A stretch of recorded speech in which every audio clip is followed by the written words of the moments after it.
Приветствую вас на моем канале. С вами Миронова Виктория. В сегодняшнем видео вы увидите, как я делаю еще одну коррекцию. Дизайн получился очень нежным и интересным. Коррекцию начинаю со снятия старого материала. Твердосплавной фрезой с черным маркером плавными движениями снимаю покрытие.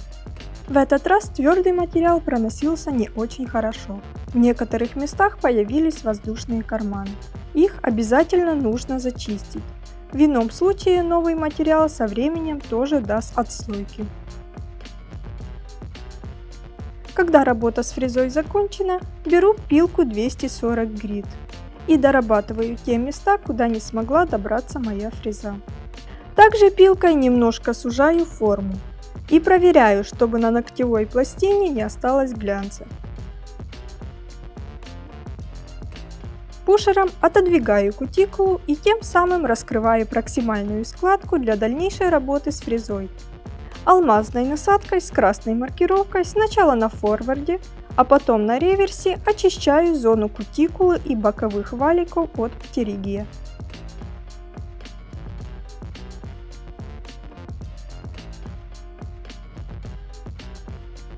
Очистив ногтевую пластину от пыли, приступаю к подготовке ногтевой пластины к нанесению твердых материалов.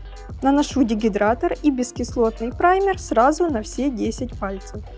Для лучшей сцепки твердого материала с ногтевой пластиной базовое покрытие использую для гель-лака.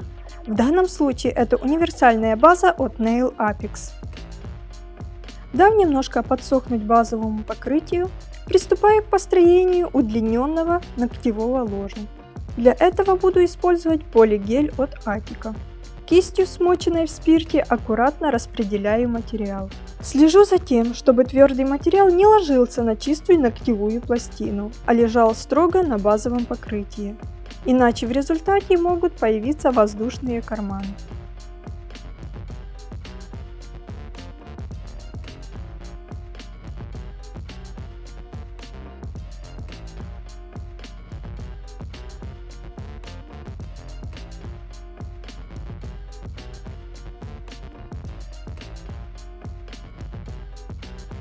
Когда выложила ногтевое ложе, отправляю ручку в лампу на 2 минуты до полного высыхания.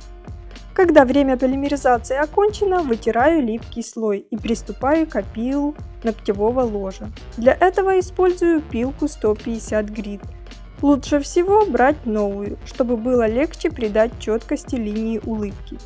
Мне здесь почти нечего пилить, так как ногтевое ложе изначально было выложено ровно.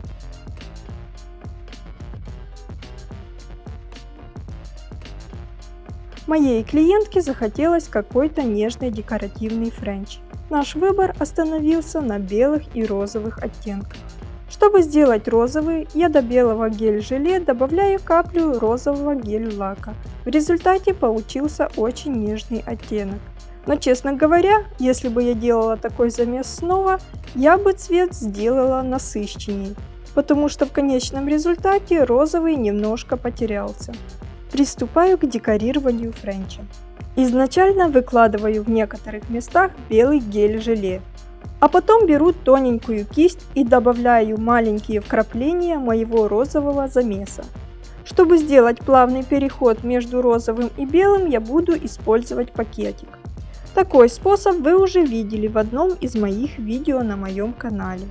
Я прикладываю пакетик, немножко его прижимаю, чтобы цвета перемешались. Отправляю ручку в лампу на 10-15 секунд, потом сразу же достаю и резким движением снимаю пакет. Таким образом у нас появился плавный переход между оттенками и появился рельеф, который будет очень красиво смотреться в нашем дизайне. Также делаю замес с прозрачного геля и мелких розовых блесток. Хаотично укладываю их на свободный край. Так как мой розовый изначально был очень светлый, мне захотелось поставить еще немножко темных пятен.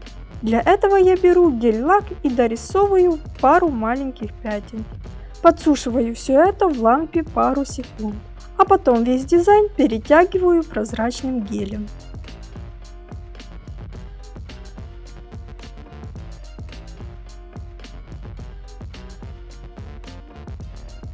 После полной полимеризации в лампе вытираю липкий слой и приступаю к опилу.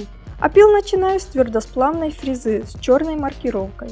Самым первым этапом для меня всегда является подпилить торец, чтобы ясно видеть толщину выложенного материала, а уже потом приступаю к опилу поверхности ногтя.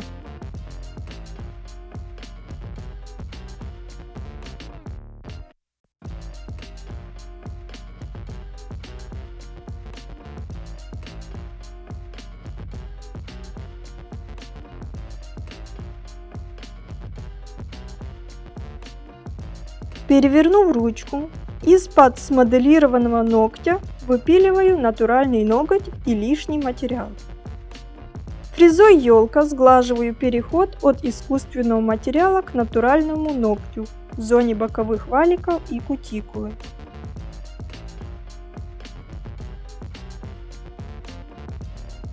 Тонкой твердосплавной фрезой на форварде выпиливаю остатки натурального ногтя.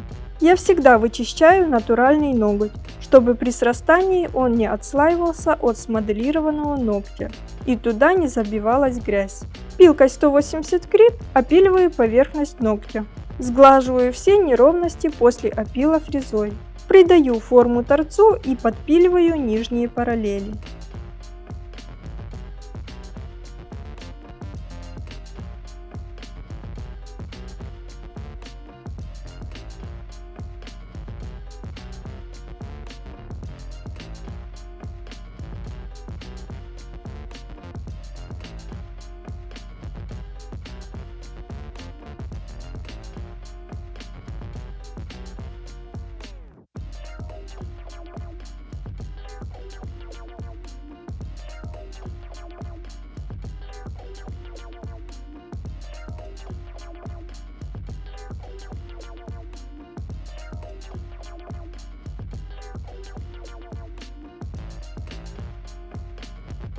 Чтобы придать аккуратности торцу ногтя, использую фрезу юла.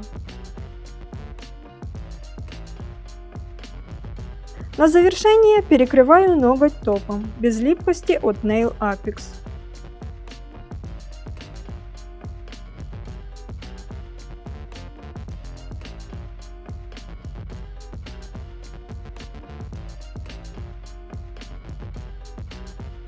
Вот такой нежный дизайн у меня получился. Если вам было полезно это видео, ставьте лайки и не забывайте подписываться на мой канал, чтобы не пропускать мои новые выпуски. До встречи в новом видео!